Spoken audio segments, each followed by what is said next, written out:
Shalom, my friends. I am Rabbi David, and today I am going to reveal the spiritual architecture of the poverty trap, a prison that holds millions of good, hard-working people captive. More importantly, I will give you the 3 keys that Jewish millionaires use to break free, secrets they never share that will completely rewire your financial destiny. But before I unveil this powerful truth, I need you to make a declaration of readiness. Go to the comments right now and write, "I am a vessel for abundance." This is your first step in signaling to the universe that you are open to receive. Our mission here is to gather an army of 100,000 souls dedicated to mastering this spiritual technology.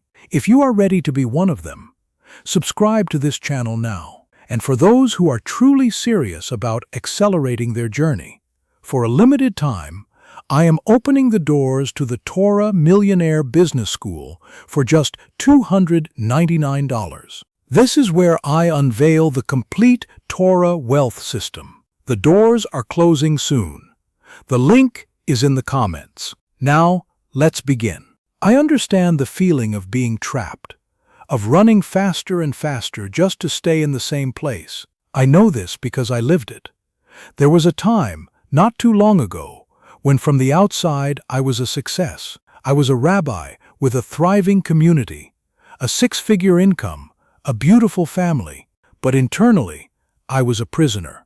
I was trapped in what I now call the golden cage of a poverty mindset. I was earning over $250,000 a year, yet I felt poor. Every month, the money would come in, and just as quickly, it would go out. Expenses, obligations, a standard of living that felt more like a standard of anxiety. I had the desire to make a bigger impact, to launch new programs, to give charity on a massive scale, but my finances were a wall I couldn't seem to climb over. I tried everything the world tells you to do. I read business books, I listened to financial gurus, I even tried to cut back on our expenses, but nothing created the breakthrough. The truth was, I was suffocating, trapped by a success that was just big enough to keep me comfortable, but too small to let me be free. The enemy we are all fighting is the poverty trap. But it is not what you think it is. The poverty trap is not a lack of money. It is a spiritual disease. It is a consciousness of limitation.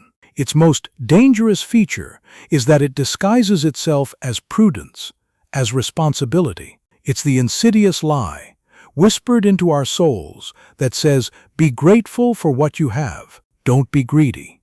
Wanting more is a sin.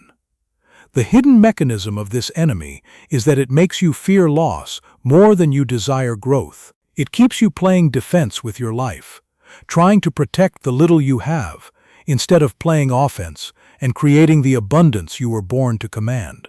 The cost of surrendering to this enemy is a life of quiet desperation, a slow erosion of your dreams, and the tragic reality of arriving at the end of your days with your truest potential still locked inside you. It is the silent killer of destiny. But what if I told you that the code to defeating the poverty trap was embedded in the Torah thousands of years ago? In the book of Numbers, chapter 13, we find the story of the 12 spies. Moses sends 12 leaders, one from each tribe, to scout out the promised land, a land flowing with milk and honey. They go and they see the incredible abundance, but they also see giants. 10 of the spies come back with a report of fear. They say, "We can't attack those people. They are stronger than we are." And then they say the most important words in the entire story. "We seemed like grasshoppers in our own eyes, and we were the same in their eyes." They defined themselves as small, and so they became small. But 2 of the spies, Caleb and Joshua, had a different consciousness. They saw the same giants, but they said, "We can certainly do it." This story reveals a profound secret. The poverty trap is not external. It is not the giants in the land. It is the grasshopper consciousness within you. You do not get what you want in life. You get what you are. Your reality is a mirror of your self-perception. That night, After studying this very story, I realized I was one of the 10 spies. I was looking at the giants in my financial life, the risks, the competition, the responsibilities, and I was seeing myself as a grasshopper. I made a decision. I would no longer be a victim to my grasshopper consciousness. I would adopt the consciousness of Caleb. I performed the very ritual I am about to teach you. I declared that my consciousness of limitation was cleansed. At first, nothing happened externally, but internally, a fire was lit. The anxiety was replaced by a quiet confidence. The next day, I made a call to a mentor I had been afraid to bother. Within a week, an idea for a new program, one that would require significant investment but could generate millions, dropped into my mind. Within 6 months, I had secured the funding. Within 18 months, that program had not only tripled my personal income, but it had allowed me to give more to charity than I had earned in the previous 5 years combined. I had not changed my circumstances. I had changed my consciousness, and my circumstances were forced to follow. Now, let me give you the practical application. I call it the Caleb Consciousness Protocol. It is a 3-pillar process that Jewish millionaires understand in their bones, but never speak about. Pillar 1. They redefine wealth as responsibility, not luxury. The poverty mindset sees wealth as a means to acquire more comfort. The millionaire mindset sees wealth as a tool to take on more responsibility. They don't ask, "How can I get more?" They ask, "How can I serve more?" This is the principle of *ma-aser*, or tithe, taken to the next level. It's not just about giving 10% of your money. It's about dedicating 100% of your wealth to a higher purpose. When your desire for wealth is for the sake of giving, you align yourself with the flow of God, who is the ultimate giver. Pillar 2. They bless their competition. The poverty mindset sees the world as a zero-sum game. If someone else wins, you lose. This creates a consciousness of *ayin hara, the evil eye, which spiritually blocks your own success. The Caleb consciousness understands that another's success is proof that abundance is possible. Jewish millionaires actively pray for the success of their competitors. They bless them, because they know that the universe is infinitely abundant, and a rising tide lifts all boats. This act of blessing transforms the poison of jealousy into a magnet for your own prosperity. Pillar 3. They invest in holy audacity.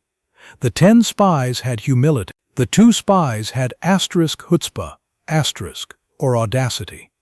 There is a holy audacity that says, "God put me on this earth to do great things, and I will not insult him with small goals." Jewish millionaires are not afraid to take massive, calculated risks in the service of a higher mission. They invest in themselves, in their businesses, in their vision, on a scale that terrifies the grasshopper consciousness. They understand that the bigger the risk taken for a holy purpose, the bigger the vessel they create for God's blessing to flow through. Now, let me tell you about a student of mine, Michael. He was a real estate agent, making a steady $150,000 a year, but he was terrified of expanding. He implemented this protocol. He redefined his goal from making more money to providing beautiful homes for 1,000 families. He started blessing his biggest competitor by name every single morning, and he took out a 7-figure loan to buy a portfolio of properties he had been watching for years. Within 2 years, his net worth crossed $10 million. He defeated the giant because he stopped being a grasshopper. Now, I know the objection that is rising in your mind. But Rabbi, that's easy for you to say. You don't know my situation. I have real limitations. I have debt. I have responsibilities. I understand that feeling of being constrained by reality. But here is the truth you must grasp. You are confusing your circumstances with your identity. Your circumstances are temporary. Your identity is eternal. The 10 spies and the 2 spies saw the exact same circumstances. The only difference was their consciousness. Stop trying to change your circumstances. That is the trap. Focus all your energy on changing your consciousness, and your circumstances will have no choice but to transform in response. This protocol is not another thing to try. It is a fundamental shift in the very ground upon which you build your life. So here is my challenge to you. For the next 21 days, you will commit to the Caleb Consciousness Protocol. Here are your 3 immediate, non-negotiable actions. 1. Tonight, write down a financial goal that is so big it scares you. Then rewrite it to be about the number of people you will serve, not the amount of money you will make. 2. Tomorrow morning, identify your biggest competitor or someone you secretly envy. Say a genuine prayer for their success and abundance. 3. This week, you will make one small investment of holy audacity. It could be buying a course, hiring a coach, or even just taking a successful person out for lunch. Take one action that signals to the universe you are no longer a grasshopper. And here is a bonus tip. Find an accountability partner. The Talmud teaches, a prisoner cannot free himself from prison. You need a brother or sister on this journey. And now, I want to end with a blessing. May you be blessed with the courage to see the giants in your life as opportunities, not obstacles. May you be blessed with the wisdom to reject the grasshopper consciousness that has held you captive. And may you be blessed with the holy audacity to claim the abundance that is your divine birthright. I am praying for you. Shalom.